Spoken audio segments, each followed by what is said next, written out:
Black Eagles, welcome back to the Black Eagles podcast. What an incredible scene at the Besiktas stadium this past weekend. Orkun Kökçü has come to Beşiktaş, and if you would have told me that 2 weeks ago, I would have declared you mad. Absolutely insane. I've got asked so many times over the last week or so, Kaan, how do you think he's coming? Do you think it's possible? And initially I said, maybe 5% chance. Then I went up to 49%. Then I went up to 51%, which is, of course, kind of taking a little bit of a cheeky laugh at Turkish media who love to throw percentages out there in the past. But as we usually do here on the Black Eagles podcast, we sit down and we interview experts who have watched a player that is coming to Beşiktaş at his previous club and give us their insight and analysis of a player. However, I think things are a little bit different. We're going to do things a little bit different this time around, mainly because I think most of us are familiar with Orkun Kökçü. Of course, we've seen him play multiple times for the Turkish national team at Euro 2021, where he made his debut, at 2024, where he played more games, of course, in the qualifiers and all that kind of stuff. So we do kind of know what to expect from Orkun, but I do still think it's quite interesting to hear from people who watched and followed Orkun closely at his previous clubs. So first up is Bruce Stoll from FC Afkikken. He watched and followed Orkun very closely while playing for his favorite club, Feyenoord, and he's going to give us his insights on the player. Orkun Kökçü. Wat heeft Feyenoord ongelooflijk veel aan hem te danken. Ik moet gelijk terugdenken aan zijn debuut tegen FC Emmen. Hij kwam er toen in en hij speelde eigenlijk gelijk fantastisch. Wat een ongelooflijke lef had hij. Hij gaf een paas waaruit de penalty kwam. Hij gaf een bijna assist volgens mij. En hij scoorde op een voorzet van Steven Berghuis.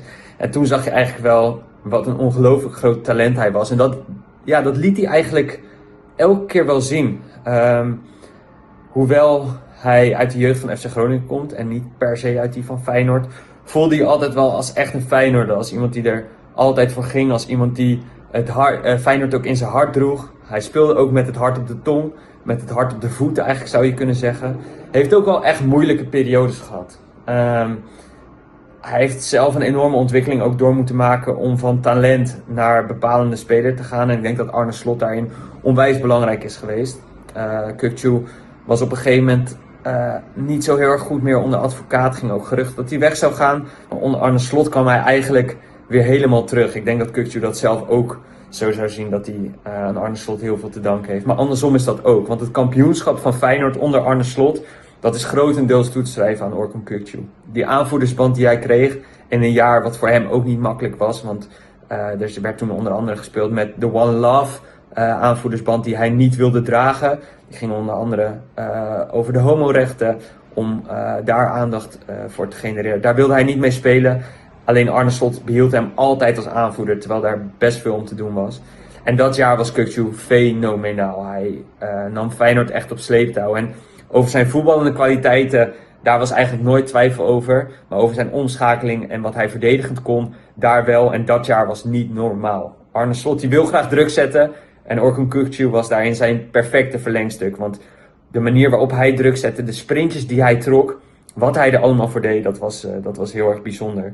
En als ik dan zie hoe hij nu bij Besiktas aankomt, dat hij bij zijn favoriete jeugdclub, waar hij zo groot fan van is, zo ontvangen wordt. En als ik de emoties dan bij hem zie, dan zie ik een Orkun Kökçü die, net zoals die bij Feyenoord deed, een team op sleeptouw kan nemen. En ongelooflijk mooie dingen gaat doen. Ik ben in ieder geval heel erg blij om hem zo te zien. Want het doet me toch een beetje denken aan die Orkun Kökçü bij Feyenoord. En dat zijn hele mooie herinneringen. Thank you, Bruce, for sending in your thoughts on Orkun, and I think some very interesting takeaways there. We hear Orkun described as a gutsy player, somebody who is willing to put it all on the line. And that's something I think we really need. A leader, a captain for Feyenoord at just 21 years old. Somebody who goes first into battle during the press. Something that's also very important and prevalent, I think, under Orkun Kökçü, because he likes to play an intense pressing style of football. So I think all of that really screams that this is a player that we have needed. And again, I don't think any of us really thought it would be possible, but I think the profile of player is something that we really needed. Also somebody that is able to create chances, not just from open play, but also from set pieces. That's something that we have sorely lacked at Besiktas. And as you can hear, that is all those abilities Orkun brings with him to the table. So up next now, we're going to hear from Adrian Sousa from Rabona TV. Before you do that, of course, go check out FC Afkikken from Bruce Stoll. Fantastic show. He praised on them many times in the past, but now we're going to listen to a clip from Adrian Sousa, and of course, thanks to Adrian for sending in his thoughts on Orkun Kökçü. Benfica are sad to see him go. I think in general, I think Benfica are mystified as to what the club is doing, why we are gutting the team, but it's kind of a byproduct of what's going on behind the scenes, wanting to raise funds for a big signing because it's an election year for us, and Rui Costa wants a big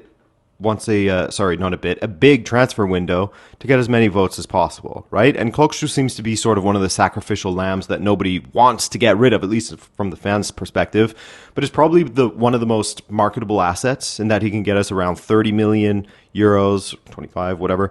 So we probably don't have anyone else at the moment that can raise those kinds of funds, except for maybe Carreras, maybe Pavlidis, but that won't happen. I mean, who knows? With this club, maybe it will happen, but Kökçü's time at Benfica, I think it's a little bit disappointing, but not because of him. He was one of my favorite players for Benfica in the past couple of seasons. I loved his attitude. He showed so many times that he has great vision and passing ability, and he can hammer the ball from distance as well, which not many players on our squad can do that. But he clashed with Roger Schmidt, and he clashed with Bruno Lage as well towards the end. I don't like how he went about it with Roger Schmidt because he went public in saying that the coach doesn't play him in the correct position and that he's unhappy at Benfica.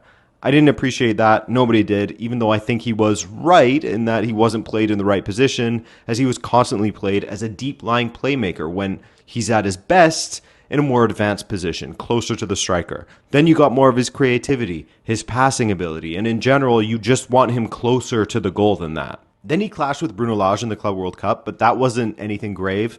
He played more after that. So, yes, excellent football IQ, really hard worker, extremely passionate and will fight for the badge. Great passer, especially when it comes to playing balls in behind for the attackers. Great from dead ball situations and striking from distance. I mean, what's not to love about him? You're going to love him.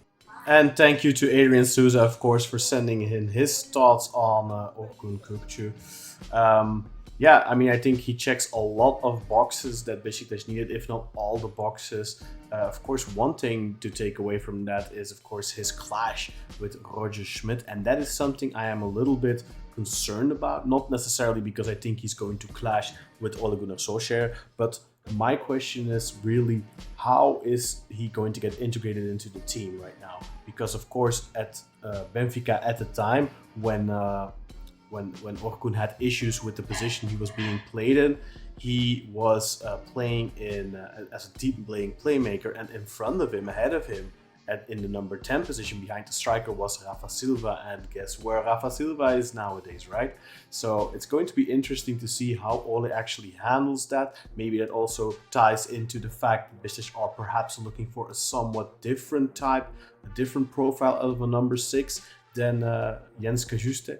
There are some rumors that's why that transfer was put on hold. So perhaps Beşiktaş are looking for a very specific profile of player that will allow Orkun to play closer to the striker, closer to Rafa Silva, and not as deep in midfield. Because of course he has those playmaking skills which he can utilize from a deeper role in midfield, but his shot from distance, his killer last passes, his true balls, those will all come into effect closer to goal, and those are weapons that we surely will want to utilize from Orkun. Anyway, I just want to thank both of our guests again, Bruce Stoll from FC Afkikken and Adrian Sousa from Rabona TV. Also previously in the past, they have contributed to the Black Eagles podcast, and I hope they will do so again in the future. And thanks to them, of course, go check out their channels. They will be linked in the description below. Don't forget to press the like button, leave a comment, and hit that notification bell to be notified of any future videos and live streams. And don't forget, let's go Besiktas.